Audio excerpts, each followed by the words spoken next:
meia do Flamengo, e o Leno, que é um volante, jogador também de 20 anos, também está do Flamengo. Pra cá. Os jogadores estão chegando aí em cima Pra lá.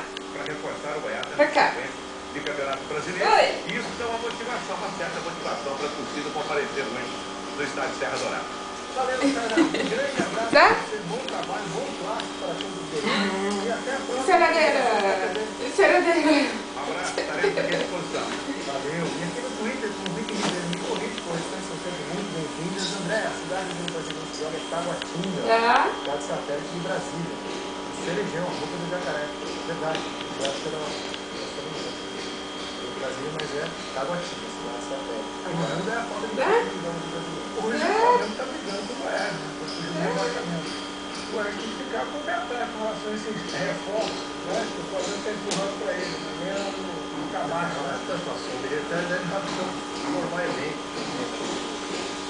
Agora as contratações acabam sexta-feira. Sexta-feira depois não dá mais para contratar ninguém. Então, todo mundo, o grande problema que está afligindo os clubes agora são os jogadores machucados. A lista de jogadores na enfermaria de todos os clubes é muito grande. Então, por isso que o Goiás aí, lógico, tem menos condições de todos os clubes, tenta compor seu elenco e está trabalhando. Pega. 3 metros de língua já. O rebaixamento é pouco.